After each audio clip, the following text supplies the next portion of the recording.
Hey there, fellow speed enthusiasts. Let's dive into the thrilling world of MotoAmerica racing at Mid-Ohio, where the action was intense and the competition was fierce. I'm your host, and I'm here to break down the weekend's events, offering my unique perspective and commentary.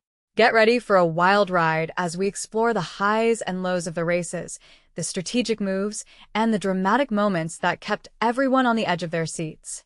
So, buckle up and let's get started. First things first, the MotoAmerica Superbike class at the 2.4-mile circuit in Lexington, Ohio, was a sight to behold. The top 11 riders were separated by a mere 0.797 seconds in qualifying, setting the stage for an incredibly close battle. The South African rider, who is new to the Superbike class, started from the third row, but that didn't stop him from pushing hard. In race 1, he managed to maintain fifth place for the first 6 laps, but dropped back to 7th around the halfway mark. Despite the challenges, he continued to push, and with 5 laps to go, he regained 6th place, salvaging some valuable points. Now, let's talk about the drama in race 2. After a red flag due to rain and a first-lap crash, the race restarted, and our South African rider got another great start from the third row, moving into the top 5. He quickly worked his way into second place before charging to the front on lap 5, passing both Bobby Fong and his title rival, Sean Dylan Kelly. But the drama didn't end there. Another crash brought out the red flag again, and the race was declared complete. Our rider's 4th win of the season moved him back to second in the standings, 24 points behind the leader. Speaking of title rivals, let's talk about Bobby Fong. After a tough couple of rounds, he bounced back in Mid-Ohio. With some adjustments to the setup, he qualified third and got 2 great starts from the front row. In race 1, he was third after the start and briefly held the runner-up spot on that first lap. With multiple riders in that lead group, he made his way back to second on lap 3 as the top 3 started to build a gap on the rest of the competition. Then, just before the halfway mark, he made the pass on Benjamin Smith for the lead, but Sean Dylan Kelly remained right on his heels. Despite holding the points leader at bay, he ultimately was shuffled back to the runner-up spot, where he would finish. In race 2, he got another great start, slotting into the runner-up spot where he rode before getting passed by fellow Yamaha rider Schultz on lap 4. He got shuffled back another spot a couple of laps later, but would regain third after a rider ahead crashed and brought out the red flag, securing his 6th podium finish of the season. The attack performance progressive Yamaha racing rider heads to the next round 4th in the standings and 55 points from the top spot. Now, let's shift gears to the Super Hooligan Championship. BPR Racing Yamaha's Bryce Cornbow and Andy DiBrino continued to lead the way aboard their MT-09S. The duo split wins on the weekend and left the penultimate round of the championship separated by 5 points. Their teammate, Josh Hayes, also continued to carry momentum to the East Coast, returning to the podium in Supersport Race 1 at the Mid-Ohio Sports Car Course.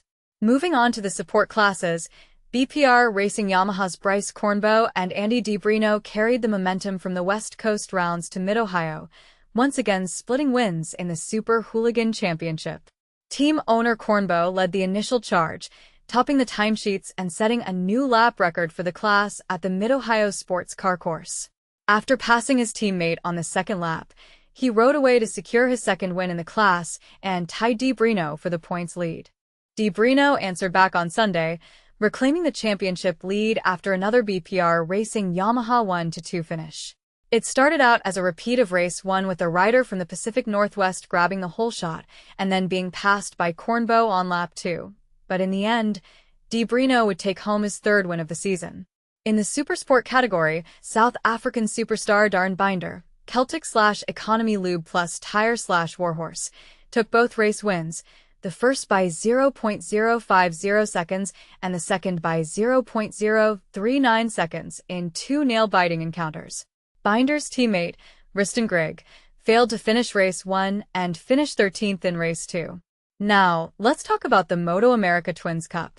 Yamaha Blues CRU Estenson Racing Sam Drain had a strong weekend aboard his YZF R7 in the MotoAmerica Twins Cup Championship.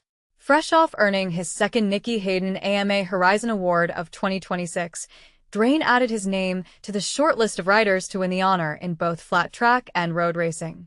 With a bit of rain before the start of race 1, Drain was third in the tricky mixed conditions. He then made his way to the runner-up spot on lap 3 and led a 4-rider group.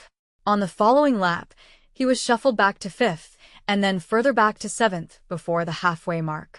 The young Australian continued to fight in the multi-rider battle and finished 5th. In race 2, Drain was 4th after the start but ultimately dropped back to 5th in the final laps, where he would finish to earn a pair of top 5 results. Finally, let's wrap up with the Indian motorcycle racing.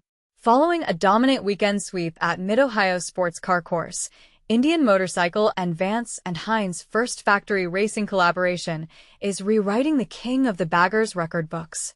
In his first year piloting a new Vance and Hines-built Indian Challenger, Hayden Gillim has tied Kyle Wyman's single-season record of 7 wins through just 10 races this season.